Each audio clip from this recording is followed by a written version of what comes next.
Welcome everyone, and thank you very much for taking off your time to come and share with us this beautiful event.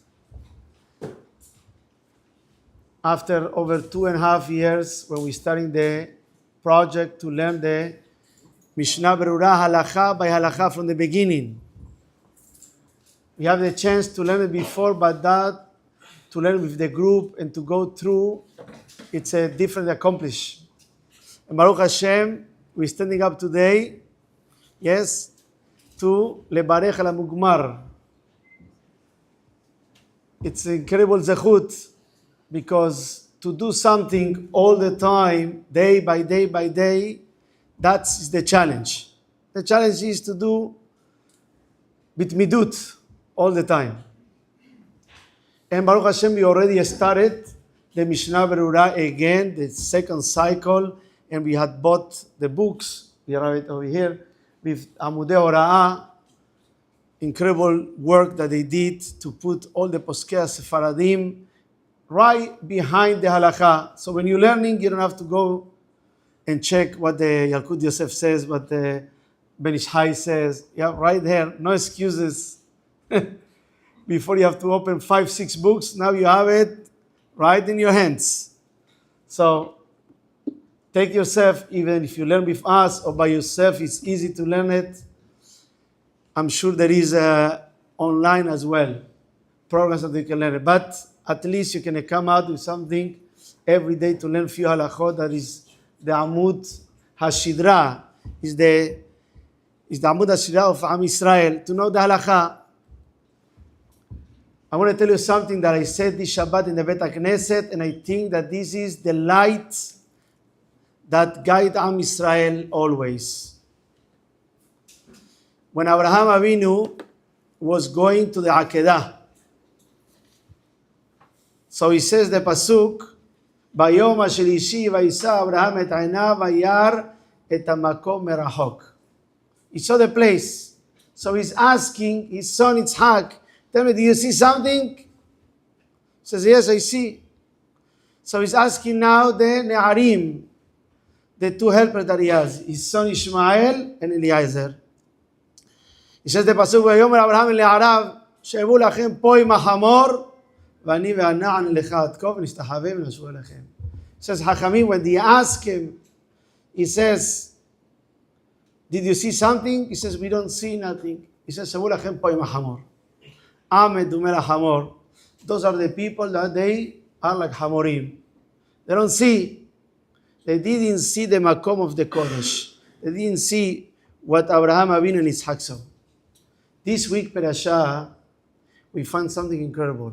That same person that Abraham called him, She'u lachem po im ha'hamor, we find in this week, Perashah, that Abraham Avinu sending Ishmael, Eliezer. He sent Eliezer to find the girl for Yitzhak. He says, the pasuk that Abraham Avinu says to Ishmael, Zekan beto, ha-moshe v'chol asher lo, sim na yadecha tahat yerechi. Says the Midrash, Zekan beto, ziv ikunim shel Eliezer dome le'Abraham Avinu. Ziv ikunim, the beauty. Now let me tell you that Eliezer was gorilla. I know you're making that it's not a joke. That's what the Midrash says. It was a Cushi coming from Ham. Yes, the descendant of Ham. He looked like one gorilla. So I don't think that Abraham looked at it in that way. But he says, Ziv ikonim shel Eliezer, like Hamoshel bechol asher lo, that Moshel b'midotav, like Abraham Avinu. Wow. You know how distance was from last week Perashah till this week Perashah, Hayasara? How long passed? The Akedah was when Yitzhak Avinu was 37 years old. He got married when he was 40. That means 3 years. From being She'u lachem po im ha'hamor, like a donkey, he becomes somebody, HaMoshel, that he governed his midot like Abraham Avinu, look like Abraham Avinu. How? Yes, when a person, it says Hachamim, sits down and learn Torah, a person can change from being Shevu Lachem Poem Hamor, like a donkey, like an animal, to be a Ben Adam, but not just a regular Ben Adam, to be somebody like Abraham Avinu.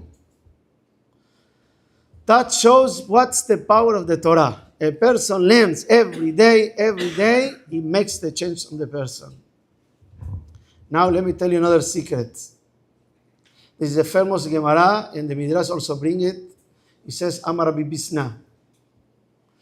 Gezerah, there is a Gezerah from the Shamayim that you're not going to sleep tonight. There is a Gezerah. Some people, they cannot sleep because they have headache. Some people because they have stomachache.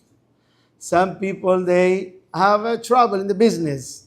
Some people have different things, but you're not going to sleep. There's a Gezerah. And some people, they don't sleep because they sit down and learn Torah. Now, it's your choice why you're not going to sleep at night. You don't want to sleep because you sit down and learn Torah or because you have a headache. You're not going to sleep. Take a Gezerah. It says, Hachamim, when the Mishnah says, Eved Maskil, Leben Mevish, it says, Eved Maskil is Eliezer. Eliezer says, I'm a slave. I'm coming from Ham. And Noah already cursed Ham to be a slave. But I have a choice. I can be a slave in downtown to work from the morning till the night. Slave of Paro. Or you can be slave of Abraham Avinu. And to be Moshel Bechol Ashelo. And to be the right hand. Damesek Eliezer Doleu Mashke Mitorat Rabo. Which one you want to be? You're going to be a slave. Now you choose which one. You can be somebody that sit down and learn Torah all day long. You be a slave, but for HaKadosh Baruch Hu. Or you can be a slave in downtown. But that's what it is, Rabotai. We have the opportunity. HaKadosh Baruch Hu give us not one, hundreds of opportunities. That a person can come and sit down to learn Torah. When you come to the Bet HaKnesset, you inspire me. That's why I did this Siyum Masechet. The inspiration of seeing you coming inspired me to grow and to learn more Torah. I want to share it with you, so you do also the same. Regardless if you learn with me or with anybody else, by yourself, in any means. But if I can have a little bit of that zechut, that you get inspired, yes, that is what makes the ultimate work in this world. You can be zochet to make more and more people to sit down and learn Torah. Well, you didn't come to hear what I have to say. We have a better speaker. So Rabbi Ari Ben Shushan is going to say the speech for tonight. So, Bechavod Rav.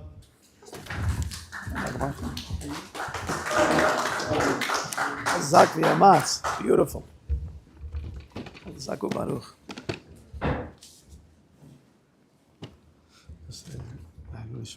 Minister and Shahin Esther Ruth Bat Yehuda.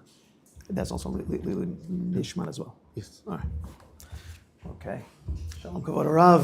Bereshut Rabbanim.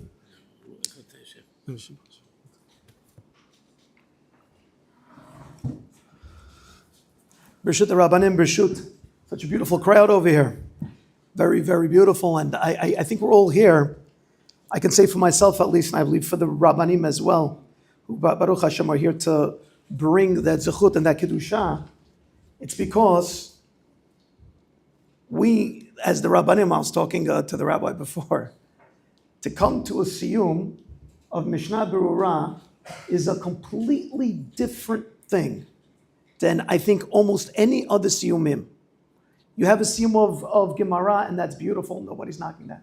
A siyum of Mishnayot, that's incredible. A siyum of Mishnah Berurah is a completely different world. I'd like to explain to you why, but to have the zechut to share a few minutes with you with this incredible, incredible accomplishment. And really, I have to say, the kinat sofrim, the jealousy that I have of Rev Laniado, that he was able to teach all this through. You need to have such chutzpah to be the rabbi to say we're going to do it. I don't know if you appreciate this. A lot of rabbis can jump onto the Daf Yomi bandwagon, and again, that's beautiful to do that. But to be a rabbi who's going to stand up and say, Rabotai, we're going to start and we're going to go through all of Mishnah Berurah together in Los Angeles in this climate. You have to have the same amount of chutzpah to have built this building, to have started school. It falls in line with that amount of power of having that kind of clarity, that kind of energy, and that kind of hope in his mitpalalim, in his people of his community, knowing that he already knows what you're made of. And he knows what you're made of more than what you know you're made of. Because he already decided, Rav Laniado decided, because there's no arguing with the dream that he has for you. Not for him, for you. He sees in his community people that he knows he can give greatness to. So before I even start, I wanted to say myself, Chazaku Baruch to the rabbi for giving the rest of the rabbanim the chiyuv to go and push ourselves more, to see the gadlut in our own people, and kol hakavod to those of you who were misayem, kol hakavod to those of you who only learned 1 page, learned 12 pages, learned one of the books of Mishnah Berurah, kol hakavod to anything you put in. It is really, really incredible. Ashracha, Rabbi, ashracha. We're learning tonight Lilu Nishmat David ben Esther and Shanin Esther Riut Bat Yehuda. That the Nishamot Shevan Aliyah and the Zuchut of the Torah that we're going to hear tonight, and the Zuchut, hopefully, of the inspiration that we can bring to Bezat Hashem for this next round of Mishnah Berurah to bring many more people to it. So, we say very famously, and because I'm the first rabbi to get to speak, you're going to hear from me, but the other rabbis will say it too. Kol hashoneh halachot b'chol yom. Please finish it off. And the Sfaradim, that's just in our blood, right? Muftach lo yeshivan al maba. Now, we have a big problem because we say that all the time. Ashkenazim, I don't know if they say it as much as we are the ones who throw down muftach. We say it. So it could be after 120 years, we're going to go up to Shemaim, they're going to say, no.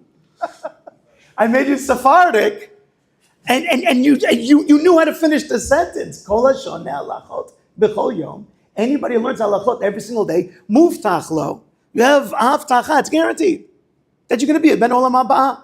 So when you come up to Shemaim after 120 years, and you're going to say, "Nu, did I make it to olam haba?" They're going to say, "You tell us. Did you show up to Rav Laniado every day or not?"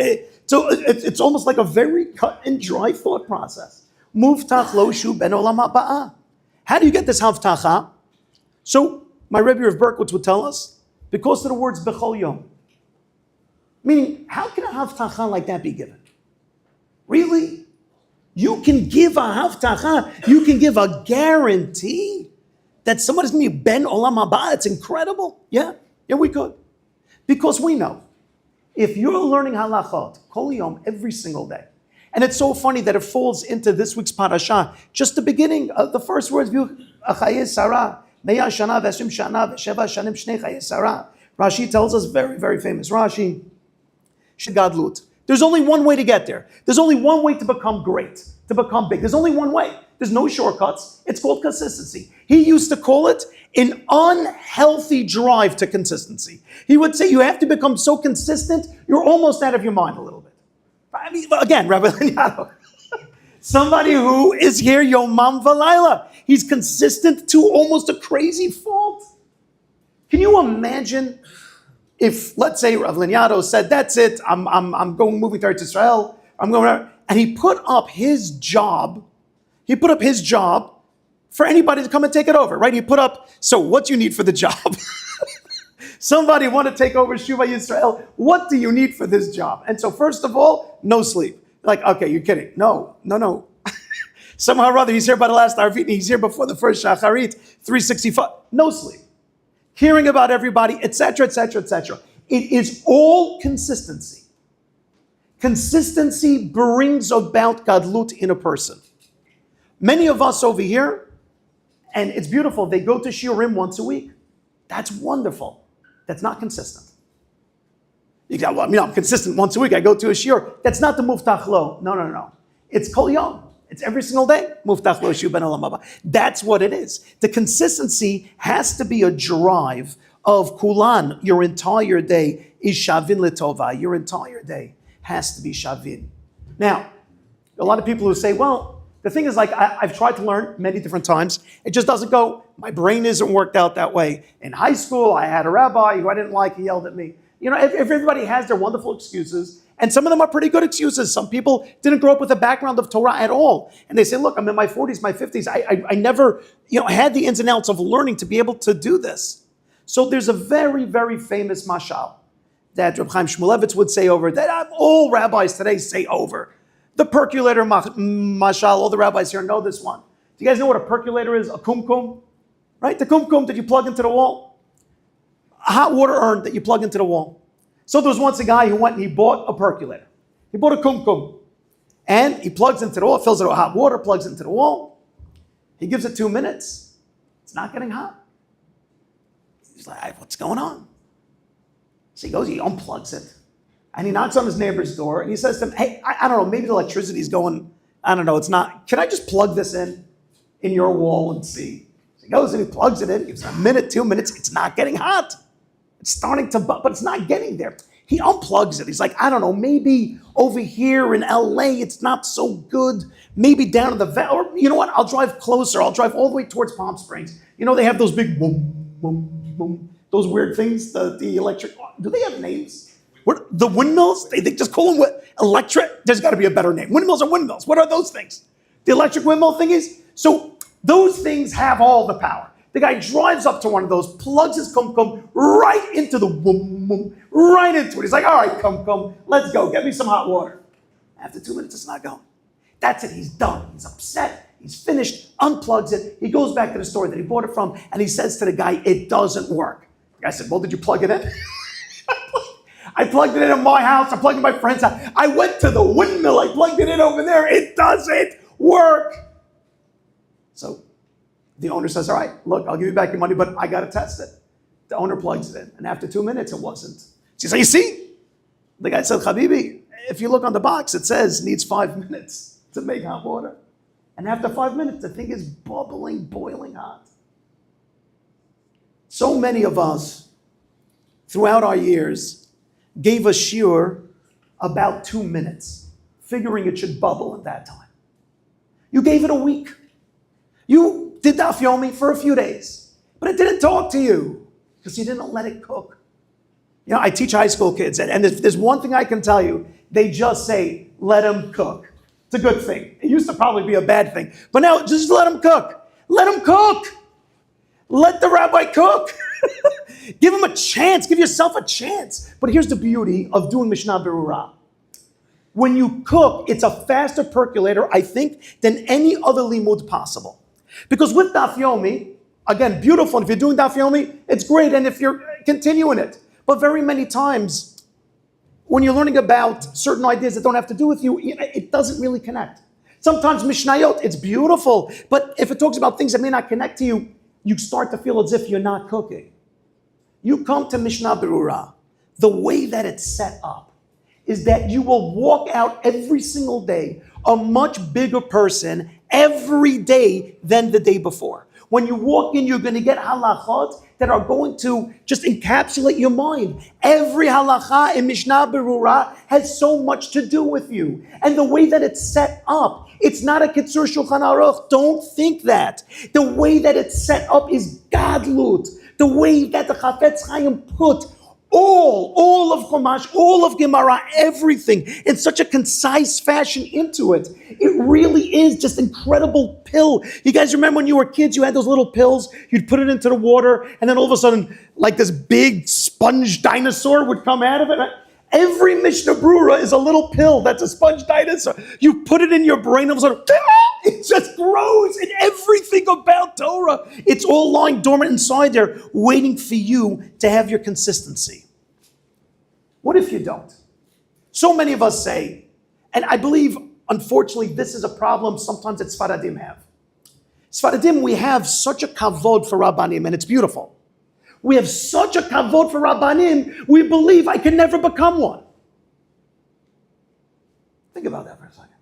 Oh, that's for the rabbis. Oh, I don't know. And you see a rabbi, mamash, you believe he's an angel, you believe he's something, you kiss his hands, but certain things are for the rabbis, and me, I can remain much smaller. At the end of this week's parasha, it's an amazing thing what we say about Yishmael. Listen to these words. The last words of the parasha. Vayishkenu mechavila ad shur, asher al pnei Mitzrayim bo'acha ashura, al pnei kol echav nafal. It's referring to Yishmael.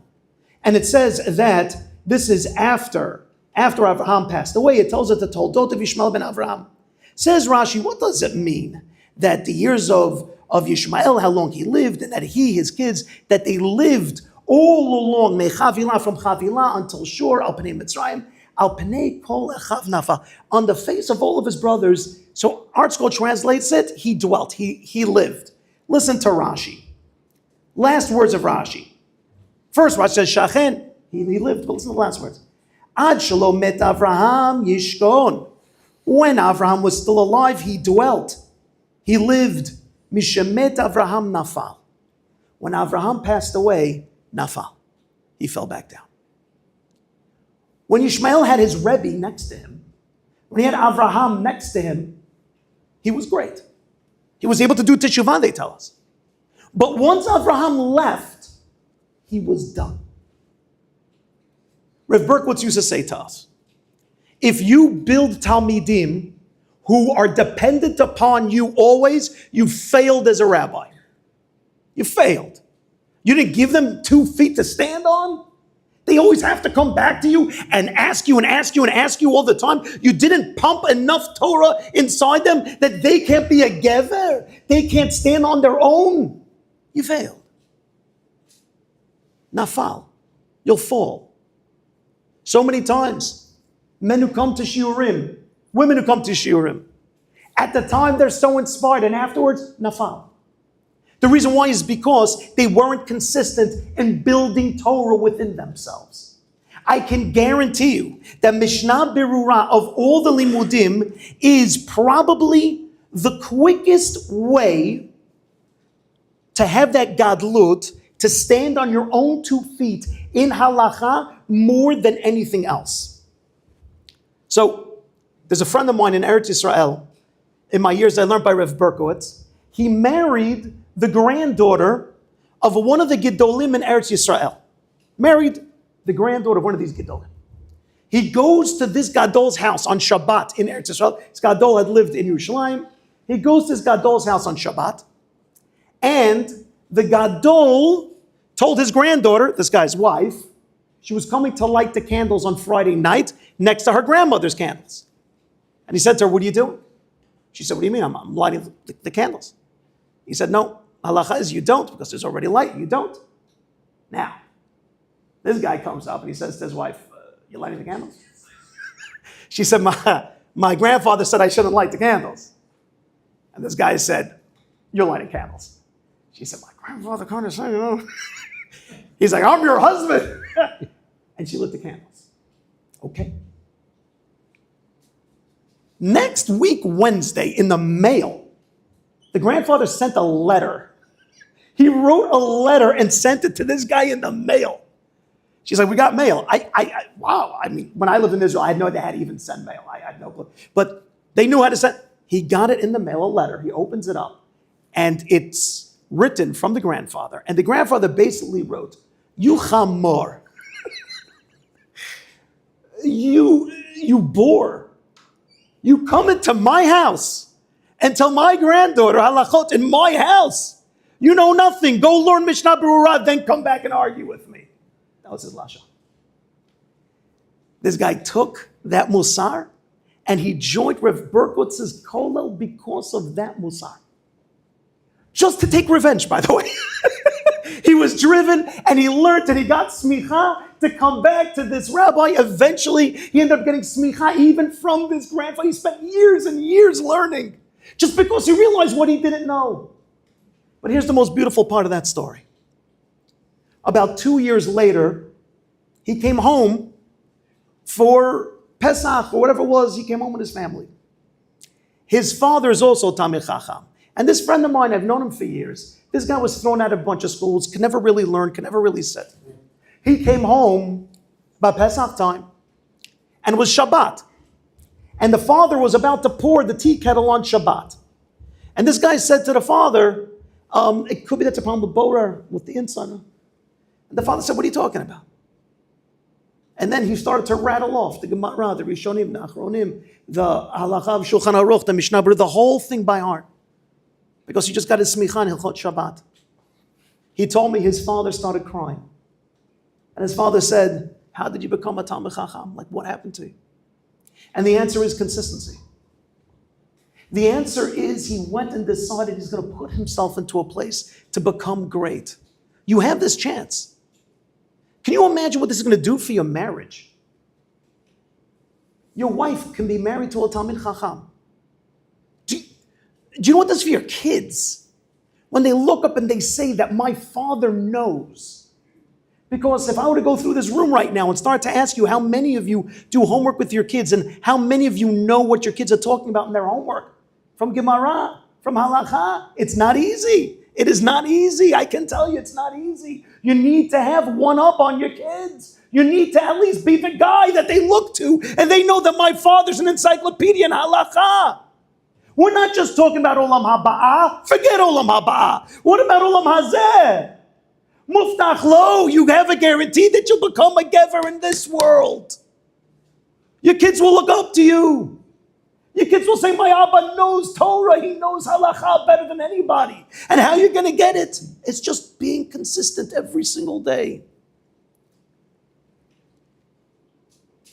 Now you may say, I can't do this every single day. Let me give you a little secret.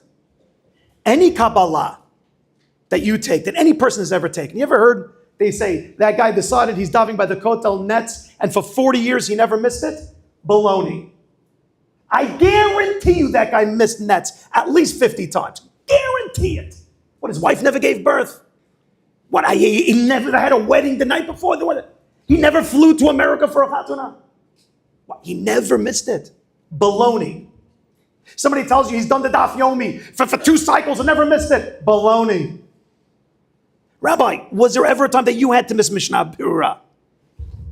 Don't answer the question. Well, even if he says he didn't, again, the rabbi's out of control with his consistency. You should know what a Kabbalah really is. A Kabbalah, to accept on yourself, is I'm accepting to fall and get back up again. That's the Kabbalah. Any Kabbalah you make on Rosh Hashanah to say, I'm not going to talk bad, I'm not going to look at bad things, or I'm going to learn a certain something. What you're accepting is, I'm going to do it for a week or two, I'm going to mess up, and then I'm going to jump back in and keep on going. The Kabbalah is not to do. The Kabbalah is to do, fail, and to keep on going. That's the Kabbalah.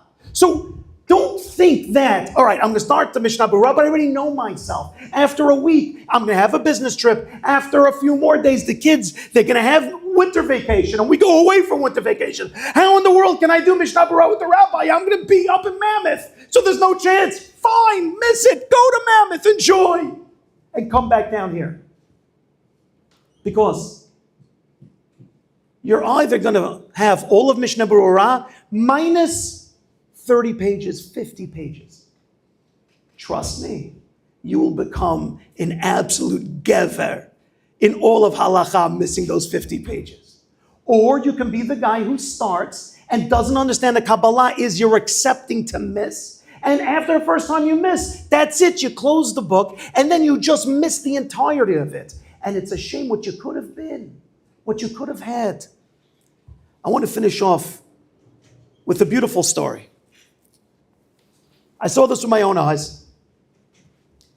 My brother's father-in-law, my elder brother Rabbi Duvi, his father-in-law, his name is Butchie Sutton.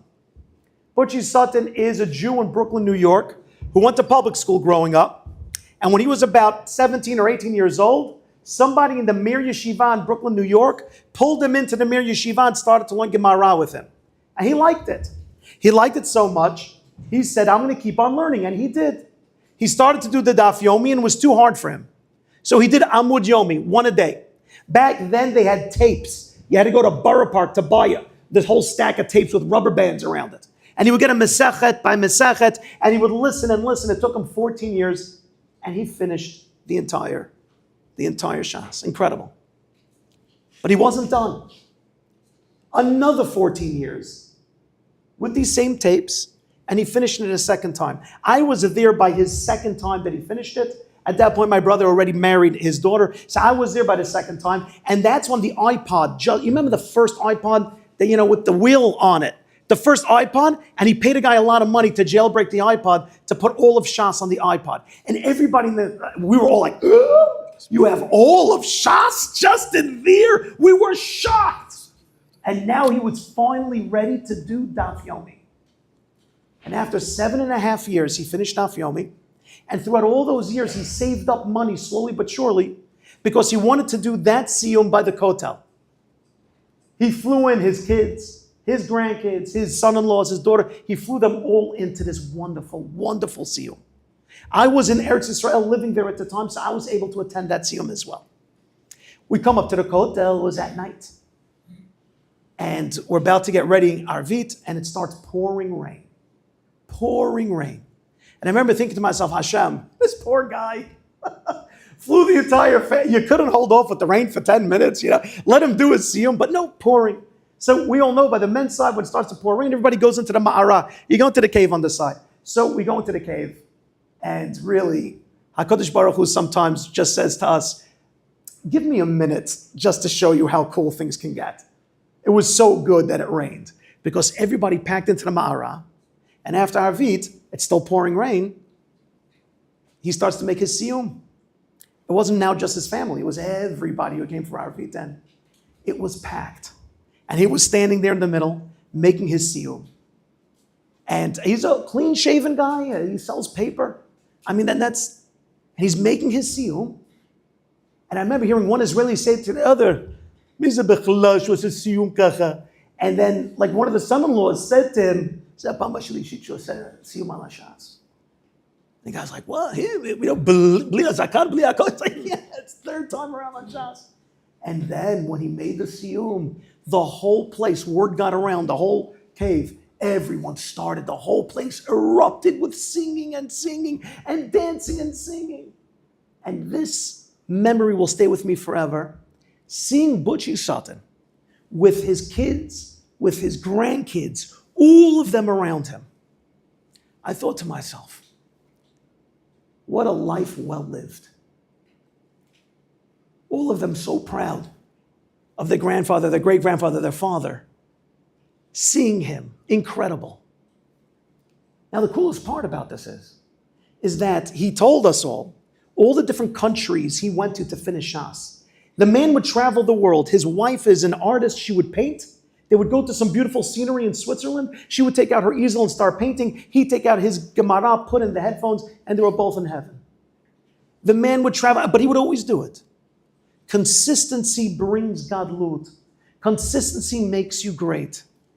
And right now it's being offered to all of us. Every single morning.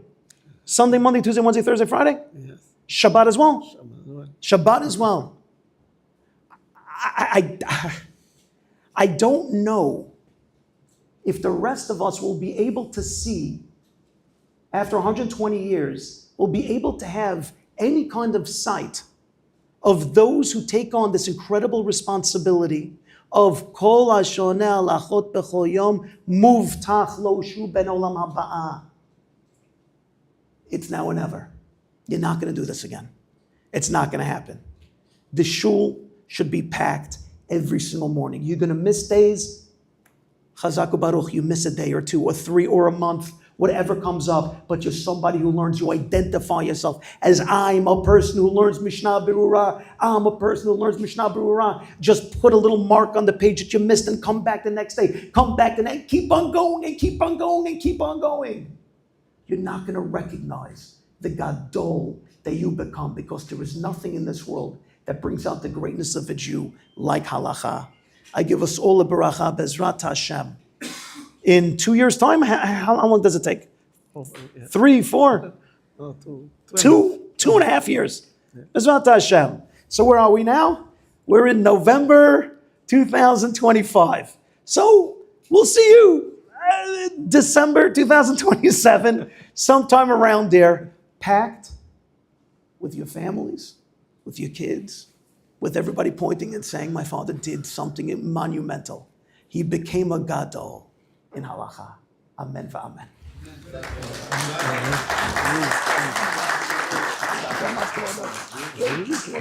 Thank you. Zak Baruch, Rabbi Ari. I get more chizuk now to study, yes, to study. So before we do the Siyum, yes, I want to first thank you to the rabbis also that they take the time to come and to participate, to our Rosh Kolel, Rabbi Aviad, that is here every day as well, to learn halachot and to learn Gemara. There is a whole schedule put together. Come and participate.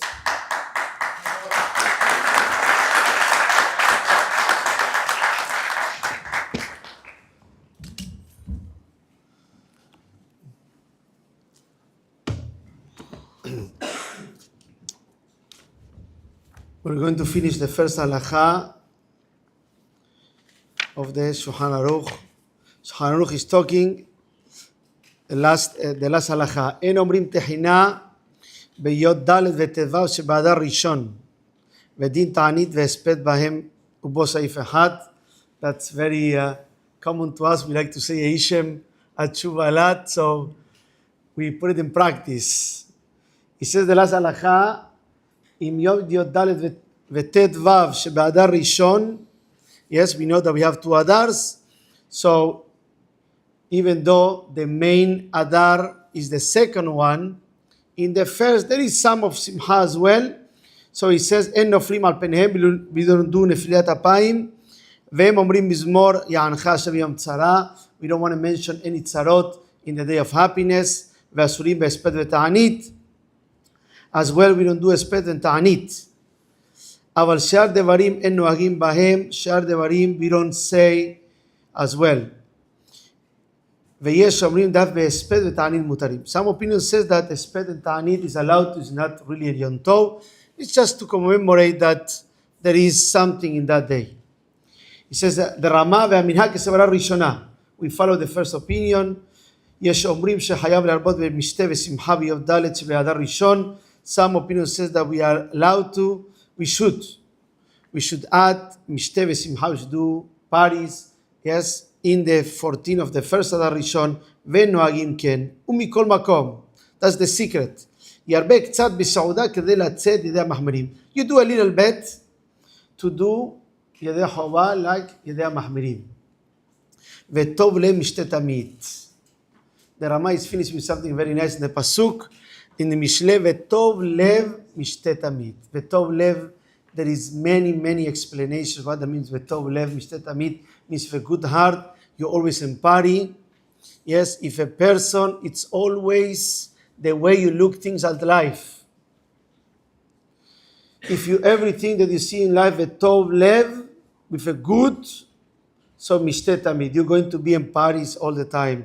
Means the Simcha will be with you. It's impossible, Rabotai, to live life without being happy. The Simcha is what makes the person to grow. The Atzvut, that's the Yetzer Hara, always try to put the person down. Yes, break down, or you cannot make it, you're not worthy for that. Name it. He finds every other answer, yes, to make the person Atzuv. And when a person has an Atzvut, it doesn't do anything. But a person has always good eyes, Ven Tov en la Torah, like the Sha'arei Teshuvah. I'm not going to read it because I want to hold you the whole night. It shows that En Tov en la Torah, when a person learns Torah, it's always happy. And when a person is happy, he grows, he wants to do more and more. So Vetov le mishte tamid, that's what we're doing. That's what we do always by the end of a Siyum. We throw a party. We're not like the Goyim. Yes, Simcha of Holelut. They do Holelut. We do Simcha of happiness. That's something comes from the heart. That's something that has to do with the Torah. He says, Shevach vodah le'nora alilah u'yizakenu ligmor et kulei. HaKadosh Baruch Hu should always give us the zechut to finish. V'yatzilenu mikol michshol v'takala. Baruch Adonai le'olam. Amen ve'amen. Says, before we say Kaddish, I want to mention that today that we were learning and started again the cycle. But when you learn with somebody, that's very important. When you learn with somebody, yes, I can guarantee you, everything that I know is because since I was in the school, they put me to learn with somebody that was lower level. I always have to be the one to explain. Remains forever when you explain to others. So today we were learning the halachot, yes, how you put the tefillin for iteriat, for somebody that is left-handed, yes. So if you put it on the right, you put it on the left. And the halakha means tashkoach, somebody, you have to put it in the weaker hand. So somebody in the class asked, there is the weaker hand is talking, the halakha is about the strength of you have in the hand, because sometimes you have more strength on the left one, even though you are a righty, you use your right hand, but the coordination, yes, it's on the other hand. He says, I have my own son. He says, my own son, everything he does with the left hand, and he writes with the right. We know that the main thing is how you write. So sometimes it could be that the coordination is one hand and the stress is another hand. He says, I never thought about it. So we start to practice. I said, listen how you open a jar. We start to practice. I said, wow, I'm going to hold the jar in my right hand. I use my left hand. But I'm not a lefty. So like this, you see, there's another, he says, well, I have to look in the halakha. I never thought that there's a difference between coordination and the strength of the person, but it looks like there is. There is always what to learn. The Torah is keminiyam, and it's endless for that. So I want to wish everybody also to have the zechut and to start to learn. Take this book, it's incredible. By the way, we sell it here. It's Talmud Torah.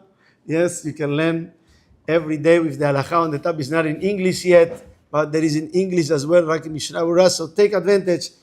They sell it very cheap, the whole set for 180 with shipping included. It's an incredible deal. Yes. So,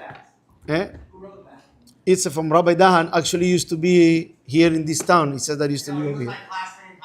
High school, no? Yeah, you see? Incredible. ברוך אדוני לעולם אמן ואמן. רבי חנניה בן הקשה אומר, רצה הקדוש ברוך הוא לזכות את ישראל לפי חכם עליהם תורה ומצוות שנאמר, אדוני חפש למען צדקו, יגדיל תורה וידיר. קדיש. אמן.